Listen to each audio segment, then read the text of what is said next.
शांताकारं भुजंगशयनं पद्मनाभं सुरेशं विश्वाधारं गगनसदृशं मेघवर्णं शुभांगं लक्ष्मीकान्तं कमलनयनं योगिभिध्यानगम्यं वंदे विष्णु भवभयहरं सर्वलोकैकनाथं। मंगलम भगवान विष्णु मंगलम गरुड़ध्वज मंगलम पुंडरीकाक्ष मंगलाय तनोहरि। ओम नमो भगवते वासुदेवाय। आज का दिन आप सभी के लिए मंगलमय हो। आपका भक्ति कथा चैनल पर स्वागत है। भाद्रपद महीना भगवान श्री कृष्ण को बहुत ही प्रिय है। इस महीने में प्रतिदिन श्रीमद् भागवत महापुराण की कथा सुननी चाहिए।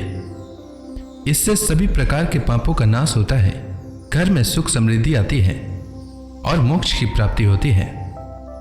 आज के अध्याय में श्री सुखदेव जी कहते हैं, परीक्षित, भगवान श्री कृष्ण ने विदर्भ राजकुमारी रुक्मिणी जी का यह संदेश सुनकर अपने हाथ से ब्राह्मण देवता का हाथ पकड़ लिया और हंसते हुए यूं बोले। भगवान श्री कृष्ण ने कहा, ब्राह्मण देवता, जैसे विदर्भ राजकुमारी मुझे चाहती है वैसे ही मैं भी उन्हें चाहता हूँ। मेरा चित्त उन्हीं में लगा रहता है। कहाँ तक कहूँ, मुझे रात के समय नींद तक नहीं आती। मैं जानता हूँ कि रुक्मिणी ने द्वेषवश मेरा विवाह उनसे रोक दिया है, परंतु ब्राह्मण देवता, आप देखिएगा, जैसे लकड़ियों को मत कर एक दूसरे से रगड़कर मनुष्य उनमें से आग निकाल लेते हैं, वैसे युद्ध में उन नामधारी क्षत्रिय कुल कलंकों को तहस नहस करके अपने से प्रेम करने वाली परम सुंदरी राजकुमारी को मैं निकाल लाऊंगा। श्री सुखदेव जी कहते हैं, मधुसूदन श्री कृष्ण ने यह जानकर कि रुक्मिणी के विवाह की लग्न परसों रात्रि में ही है, सारथी को आज्ञा दी कि दारुक, तनिक भी विलंब न करके रथ जोत लाओ। दारुक भगवान के रथ में सेव्य, सुग्रीव, मेघपुष्प और बलाहक नाम के 4 घोड़े जोत कर उसे ले आया और हाथ जोड़कर भगवान के सामने खड़ा हो गया। सूर्यनंदन श्री कृष्ण ब्राह्मण देवता को पहले रथ पर चढ़ाकर फिर अपने भी सवार हुए और उन शीघ्रगामी घोड़ों के द्वारा एक ही रात में अनर्थ देश से विदर्भ देश में जा पहुंचे।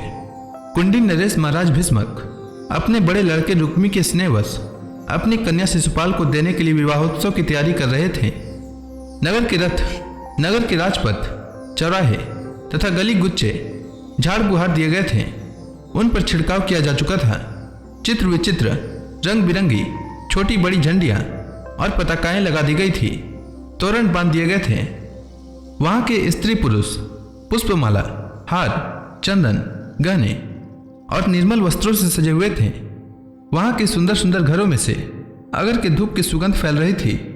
परीक्षित, राजा भीष्मक ने पितर और देवताओं का विधि पूर्वक पूजन करके ब्राह्मणों को भोजन कराया और नियमानुसार स्वास्थ्य वाचन भी की। सुशोभित दांतों वाली परम सुंदरी राजकुमारी रुक्मिणी जी को स्नान कराया गया।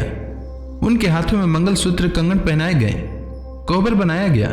2 नए नए वस्त्र उन्हें पहनाए गए और वे उत्तम उत्तम आभूषणों से विभूषित की गई। श्रेष्ठ ब्राह्मणों ने साम, ऋक और यजुर्वेद के मंत्रों से उनकी रक्षा की और अथर्ववेद के विद्वान पुरोहित ने ग्रह शांति के लिए हवन किया। राजा भीष्मक कुल परंपरा और शास्त्रीय विधियों के बड़े जानकार थे। उन्होंने सोना, चांदी, वस्त्र, गुड़ मिले हुए तिल और गौएं ब्राह्मणों को दी। इसी प्रकार चेदी नरेश राजा दमघोष ने भी अपने पुत्र शिशुपाल के लिए मंत्रज्ञ ब्राह्मणों से अपने पुत्र के विवाह संबंधी मंगल कृत्य कराए। इसके बाद मध चुआते हुए हाथियों, सोने की मालाओं से सजाए हुए रथों, पैदलों तथा घुड़सवारों की चतुरांगनी सेना साथ लेकर कुंडिनपुर जा पहुंचे। विदर्भ राज भीष्मक ने आगे आकर उनका स्वागत सत्कार और प्रथा के अनुसार अर्चन पूजन किया। इसके बाद उन लोगों को पहले से ही निश्चित किए हुए जनवासों में आनंद पूर्वक ठहरा दिया। उन बारात में साल्व, जरासंध, दंतवक्त्र, विदुरथ और पौंड्रक आदि शिशुपाल के शस्त्रों मित्र नरपति आए थे। वे सब राजा श्री कृष्ण और बलराम जी के विरोधी थे और राजकुमारी रुक्मिणी शिशुपाल को ही मिले, इस विचार से आए थे। उन्होंने अपने अपने मन में यह पहले से ही निश्चय कर रखा था कि यदि श्री कृष्ण बलराम आदि यदुवंशियों के साथ आकर कन्या को हरने की चेष्टा करेगा तो हम सब मिलकर उससे लड़ेंगे। यही कारण था कि उन राजाओं ने अपनी अपनी पूरी सेना और रथ, घोड़े, हाथी आदि भी अपने साथ ले लिए थे। विपक्षी राजाओं की इस तैयारी का पता भगवान बलराम जी को लग गया और जब उन्होंने यह सुना कि भैया श्री कृष्ण अकेले ही राजकुमारी का हरण करने के लिए चले गए हैं, तब उन्हें वहां लड़ाई झगड़े की बड़ी आशंका हुई। यद्यपि वे श्री कृष्ण का बल विक्रम जानते थे, फिर भी भ्रातृ स्नेह से उनका हृदय भर आया। वे तुरंत ही हाथी, घोड़े, रथ और पैदलों की बड़ी भारी चतुरांगनी सेना साथ लेकर कुंडिनपुर के लिए चल पड़े। इधर परम सुंदरी रुक्मणी जी भगवान श्री कृष्ण के शुभागमन की प्रतीक्षा कर रही थी। उन्होंने देखा श्री कृष्ण की तो कौन कहे, अभी ब्राह्मण देवता भी नहीं लौटे, तो वे बड़े चिंता में पड़ गईं। सोचने लगी, अहो, अब मुझ अभागिनी के विवाह में केवल एक रात की देरी है, परंतु मेरे जीवन सर्वस्व कमल नयन भगवान अभी भी नहीं पधारे। इसका क्या कारण हो सकता है, कुछ निश्चय नहीं मालूम पड़ता। यही नहीं, मेरे संदेश ले जाने वाले ब्राह्मण देवता भी तो अभी तक नहीं लौटे। इसमें संदेह नहीं कि भगवान श्री कृष्ण का स्वरूप परम शुद्ध है और विशुद्ध पुरुष ही उनसे प्रेम कर सकते हैं। उन्होंने मुझ में कुछ न कुछ बुराई देखी होगी, तभी तो मेरे हाथ पकड़ने के लिए, मुझे स्वीकार करने के लिए उद्यत होकर वे यहाँ नहीं पधार रहे हैं। ठीक है, मेरे भाग्य ही मंद है। विधाता और भगवान शंकर भी मेरे अनुकूल नहीं जान पड़ते। यह भी संभव है कि रुद्र पत्नी गिरजा कुमारी सती पार्वती जी मुझसे अप्रसन्न हो। परीक्षित, रुक्मिणी जी इसी उधेड़ बुन में पड़ी हुई थी। उनका संपूर्ण मन और उनके सारे मनोभाव भगवान ने चुरा लिए थे। उन्होंने उन्हीं को सोचते सोचते अभी समय है ऐसा समझकर अपने आंसू भरे नेत्र बंद कर लिए। परीक्षित, इस प्रकार रुक्मिणी जी भगवान श्री कृष्ण के शुभागमन की प्रतीक्षा कर रही थी। उसी समय उनकी बाईं जांघ, भुजा और नेत्र फड़कने लगे, जो प्रियतम के आगमन का प्रिय संवाद सूचित कर रहे थे। इतने में ही भगवान श्री कृष्ण के भेजे हुए वे ब्राह्मण देवता आ गए और उन्होंने अंतःपुर में राजकुमारी रुक्मिणी जी को इस प्रकार देखा मानो कोई ध्यान मग्न देवी हो। सती रुक्मिणी जी ने देखा ब्राह्मण देवता का मुख प्रफुल्लित है, उनके मन और चेहरे पर किसी प्रकार की घबराहट नहीं है। वे उन्हें देखकर लक्षणों से ही समझ गए कि भगवान श्री कृष्ण आ गए। फिर प्रसन्नता से खिलकर उन्होंने ब्राह्मण देवता से पूछा। तब ब्राह्मण देवता ने निवेदन किया कि भगवान श्री कृष्ण यहाँ पधार गए हैं और उनकी भूरी भूरी प्रशंसा की, और यह भी बतलाया कि राजकुमारी जी आपको ले जाने की उन्होंने सत्य प्रतिज्ञा की है। भगवान के शुभागमन का समाचार सुनकर रुक्मिणी जी का हृदय आनंदातिरेक से भर गया। उन्होंने इसके बदले में ब्राह्मण के लिए भगवान के अतिरिक्त और कुछ प्रिय न देखकर उन्होंने केवल नमस्कार कर लिया, अर्थात जगत की समग्र लक्ष्मी ब्राह्मण देवता को सौंप दी। राजा भीष्मक ने सुना कि भगवान श्री कृष्ण और बलराम जी मेरी कन्या का विवाह देखने के लिए उत्सुकता वश यहाँ पधारे हैं। तब तुरंत ही भेरी आदि बाजे बजवाते हुए पूजा की सामग्री लेकर उन्होंने उनकी अगवानी की और मधुपर्क, निर्मल वस्त्र तथा उत्तम उत्तम भेंट देकर विधि पूर्वक उनकी पूजा की। भीष्मक बड़े बुद्धिमान थे, भगवान के प्रति उनकी बड़ी भक्ति थी। उन्होंने भगवान को सेना और सारथियों के सहित समस्त सामग्रियों से युक्त निवास स्थान में ठहराया और उनका यथावत आतिथ्य सत्कार किया। विदर्भ राज भीष्मक जी के यहाँ निमंत्रण में जितने राजा आए थे, उन्होंने उनके पराक्रम, अवस्था, बल और धन के अनुसार सारी इच्छित वस्तुएं देकर उनका खूब सत्कार किया। विदर्भ देश के नागरिकों ने जब सुना कि भगवान श्री कृष्ण यहाँ पधारे हैं, तब वे लोग भगवान के निवास स्थान पर आए और अपने नयनों की अंजलि में भर भर कर उनके वदनार विंद का मधुर मकरंद रस पान करने लगे। वे आपस में इस प्रकार बातचीत करते थे, रुक्मिणी इन्हीं की अर्धांगिनी होने के योग्य है और ये परम पवित्र मूर्ति श्याम सुंदर रुक्मिणी के ही योग्य पति हैं। दूसरी कोई इनकी पत्नी होने के योग्य नहीं है।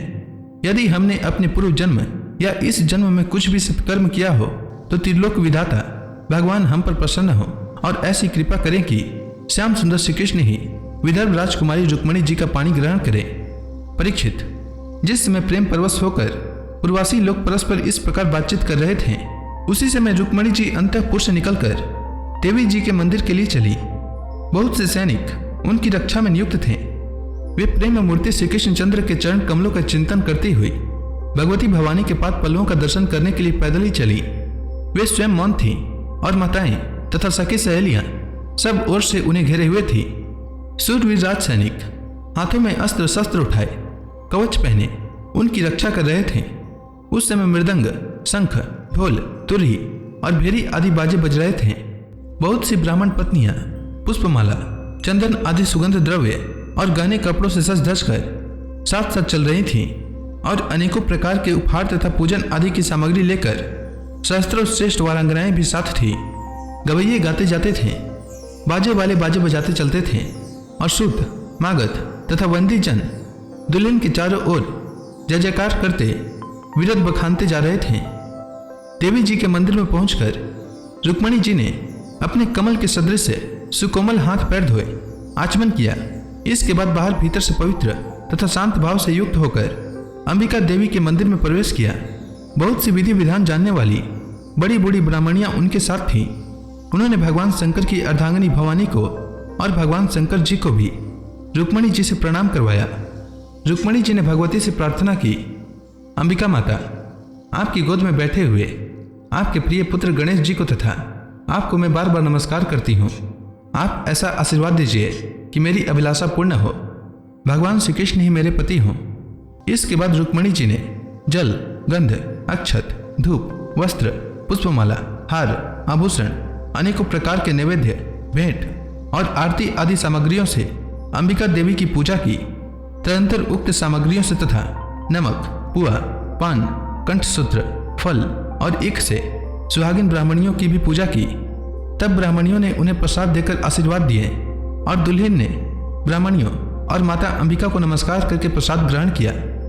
पूजा अर्चना की विधि समाप्त हो जाने पर उन्होंने मौन व्रत तोड़ दिया और रत्न जड़ित अंगूठी से जगमगाते हुए कर कमल के द्वारा एक सहेली का हाथ पकड़कर वे गिरजा मंदिर से बाहर निकली। परीक्षित, रुक्मणी जी भगवान की माया के समान ही बड़े बड़े धीर वीरों को भी मोहित कर लेने वाली थी। उनकी कटी भाग बहुत ही सुंदर और पतला था। मुखमंडल पर कुंडलों की शोभा जगमगा रही थी। वे किशोर और तरुण अवस्था की संधि में स्थित थी। नितंब पर चढ़ाऊ करधनी शोभायमान हो रही थी।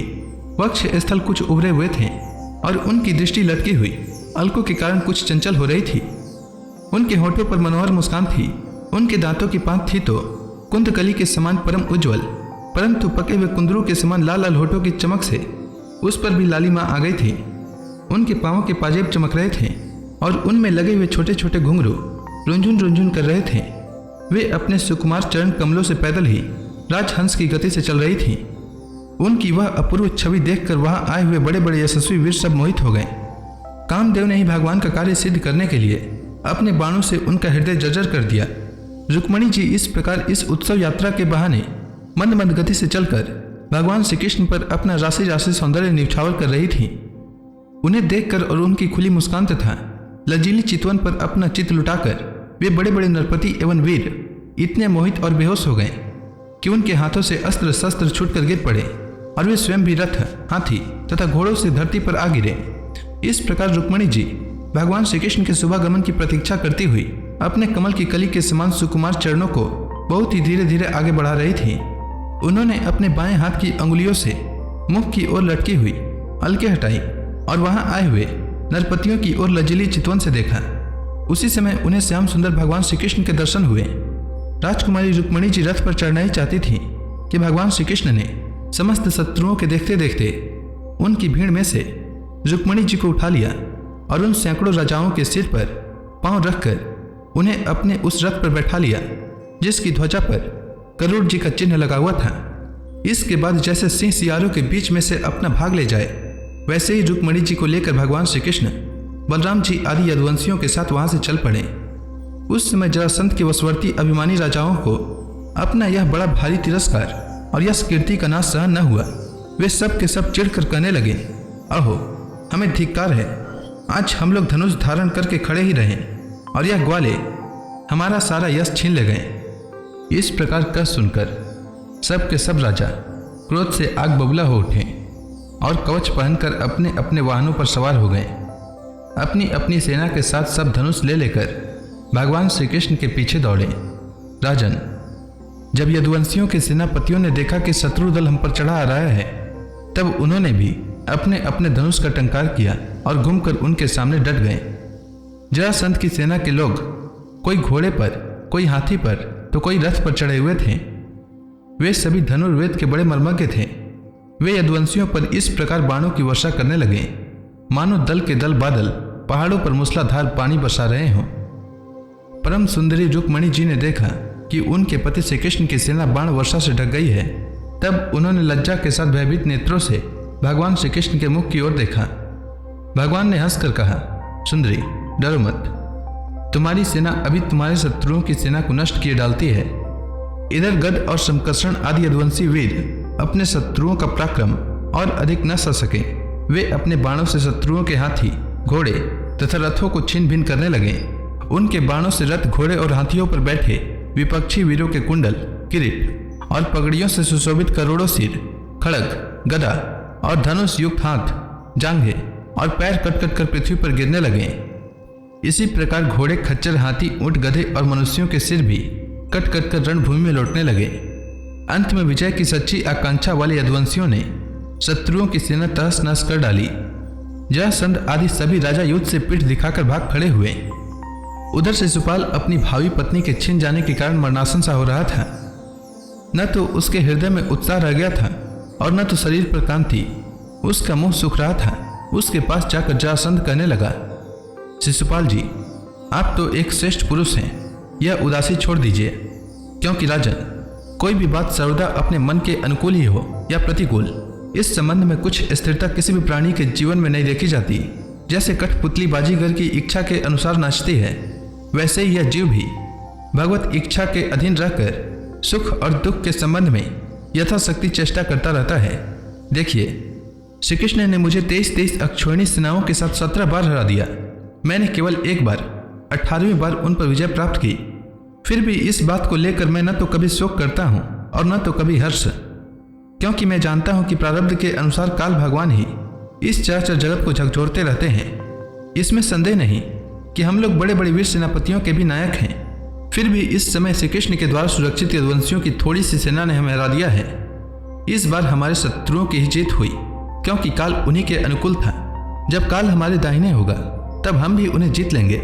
परीक्षित, जब मित्रों ने इस प्रकार समझाया तब चेदीराज शिशुपाल अपने अनुयायियों के साथ अपनी राजधानी को लौट गया और उसके मित्र राजा भी, जो मरने से बचे थे, अपने अपने नगर को चले गए। रुक्मिणी जी का बड़ा भाई रुक्मी भगवान श्री कृष्ण से बहुत द्वेष रखता था। उसको यह बात बिल्कुल सहन न हुई कि मेरी बहन को श्री कृष्ण हर ले जाए और राक्षसी रीति से बलपूर्वक उसके साथ विवाह करे। रुक्मी बलि तो था ही, उसने एक अक्षौहिणी सेना साथ ले ली और श्री कृष्ण का पीछा किया। महाबाहु रुक्मी क्रोध के मारे जल रहा था। उसने कवच पहनकर और धनुष धारण करके समस्त नरपतियों के सामने यह प्रतिज्ञा की, मैं आप लोगों के बीच में यह शपथ करता हूं कि यदि मैं युद्ध में श्री कृष्ण को न मार सका और अपनी बहन रुक्मिणी को न लौटा सका तो अपनी राजधानी कुंडिनपुर में प्रवेश नहीं करूंगा। परीक्षित, यह कहकर वह रथ पर सवार हो गया और सारथी से बोला, जहां श्री कृष्ण हो वहीं शीघ्र से शीघ्र मेरा रथ ले चलो। आज मेरा उसी के साथ युद्ध होगा। आज मैं अपने तीखे बाणों से उस खोटी बुद्धि वाले ग्वाले के बलवीरी का घमंड चूर चूर कर दूंगा। देखो तो उसका साहस, वह हमारी बहन को बलपूर्वक हर ले गया। परीक्षित, रुक्मी की बुद्धि बिगड़ गई थी। वह भगवान के तेज प्रभाव को बिल्कुल नहीं जानता था। इसी से इस प्रकार बहक बहक कर बातें करता हुआ वह एक ही रथ से श्री कृष्ण के पास पहुंचकर ललकारने लगा, खड़ा रह, खड़ा रह। उसने अपने धनुष को बलपूर्वक खींचकर भगवान श्री कृष्ण को 3 बाण मारे और कहा, एक क्षण मेरे सामने ठहर। यदुवंशियों के कुल कलंक, जैसे कौवा होम की सामग्री चुराकर उड़ जाए, वैसे ही तू मेरी बहन को चुराकर कहां भागा जा रहा है? अरे मंद, तू बड़ा मायावी और कपट युद्ध में कुशल है। आज मैं तेरा सारा गर्व नष्ट किए डालता हूं। देख, जब तक मेरे बाण तुझे धरती पर सुला नहीं देते, उसके पहले ही इस बच्ची को छोड़कर भाग जा। रुक्मी की बात सुनकर भगवान श्री कृष्ण मुस्कुराने लगे। उन्होंने उसका धनुष काट डाला और उस पर 6 बाण छोड़े।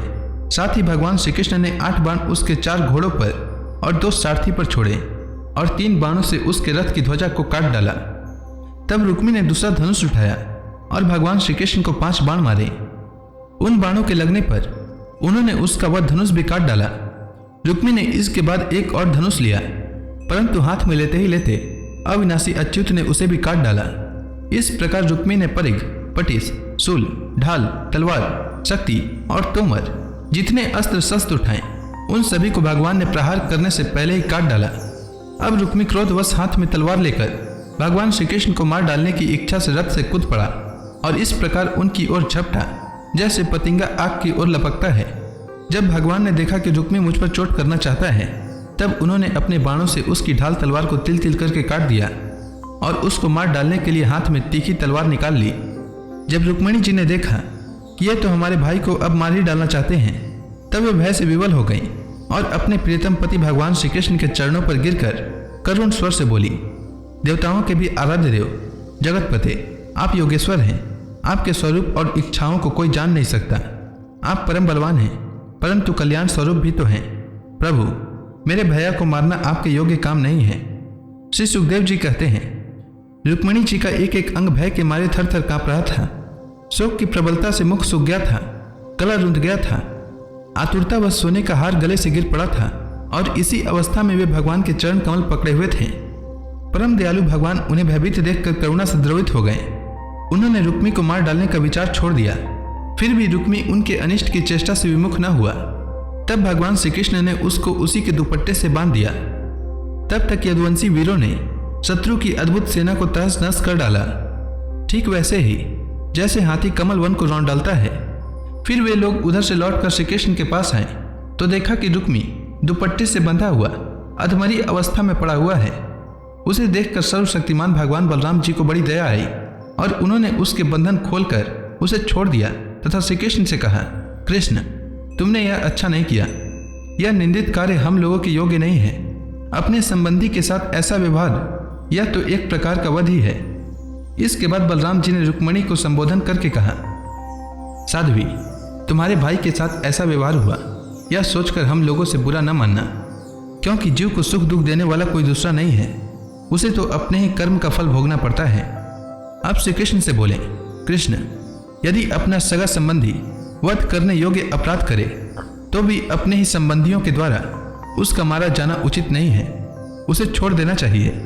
वह तो अपने अपराध से ही मर चुका है, मरे हुए को फिर क्या मारना। फिर रुक्मिणी जी से बोले, साध्वी, ब्रह्मा जी ने क्षत्रियों का धर्म ही ऐसा बना दिया है कि सगा भाई भी अपने भाई को मार डालता है, इसलिए यह छात्र धर्म अत्यंत घोर है।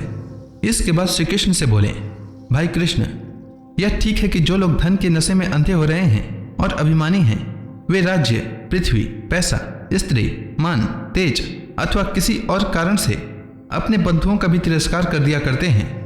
अब वे रुक्मिणी जी से बोले, साध्वी, तुम्हारे भाई बंधु समस्त प्राणियों के प्रति दुर्भाव रखते हैं। हमने उनके मंगल के लिए ही उनके प्रति दंड विधान किया है। उसे तुम अज्ञानियों की भांति अमंगल मान रही हो। यह तुम्हारी बुद्धि की विषमता है। देवी, जो लोग भगवान की माया से मोहित होकर देह को ही आत्मा मान बैठते हैं, उन्हीं को ऐसा आत्ममोह होता है कि यह मेरा मित्र है, यह शत्रु है और यह उदासीन है। समस्त देहधारियों की आत्मा एक ही है और कार्य कारण से माया से उसका कोई संबंध नहीं है। जल और घड़ा आदि उपाधियों के भेद से जैसे सूर्य, चंद्रमा आदि प्रकाश युक्त पदार्थ और आकाश भिन्न भिन्न मालूम पड़ते हैं, परंतु हैं एक ही, वैसे ही मूर्ख लोग शरीर के भेद से आत्मा का भेद मानते हैं। यह शरीर आदि और अनंत वाला है। पंचभूत, पंचप्राण, तन्मात्रा और त्रिगुण ही इसका स्वरूप है। आत्मा में उसके अज्ञान से ही इसकी कल्पना हुई है और वह कल्पित शरीर ही जो उसे मैं समझता है, उसको जन्म मृत्यु के चक्कर में ले जाता है। साध्वी, नेत्र और रूप दोनों ही सूर्य के द्वारा प्रकाशित होते हैं। सूर्य ही उसका कारण है। इसीलिए सूर्य के साथ नेत्र और रूप का न तो कभी वियोग होता है और न संयोग। इसी प्रकार समस्त संसार की सत्ता आत्मसत्ता के कारण जान पड़ती है। समस्त संसार का प्रकाशक आत्मा ही है। फिर आत्मा के साथ दूसरे असत पदार्थों का संयोग या वियोग हो ही कैसे सकता है। जन्म लेना, रहना, बढ़ना, बदलना, घटना और मरना, ये सारे विकार शरीर के ही होते हैं, आत्मा के नहीं। जैसे कृष्ण पक्ष में कलाओं का ही क्षय होता है, चंद्रमा का नहीं। परंतु अमावस्या के दिन व्यवहार में लोग चंद्रमा का ही क्षय हुआ कहते सुनते हैं। वैसे ही जन्म मृत्यु आदि सारे विकार शरीर के ही होते हैं, परंतु लोग उसे भ्रमवश अपने आत्मा का मान लेते हैं। जैसे सोया हुआ पुरुष किसी पदार्थ के न होने पर भी स्वप्न में भोगता, भोग्य और भोग रूप फलों का अनुभव करता है, उसी प्रकार अज्ञानी लोग झूठ मूठ संसार चक्र का अनुभव करते हैं। इसलिए साध्वी, अज्ञान के कारण होने वाले इस शोक को त्याग दो। यह शोक अंतःकरण को मुरझा देता है, मोहित कर देता है। इसलिए इसे छोड़कर तुम अपने स्वरूप में स्थित हो जाओ। तो इसी के साथ यह अध्याय समाप्त हुआ। इसके आगे की कथा मैं कल के अध्याय में सुनाऊंगा। तब तक के लिए भगवान हरि का नाम लेते रहें। तो प्रेम से बोलिए भगवान विष्णु की जय, श्री कृष्ण भगवान की जय, समस्त देवी देवताओं की जय।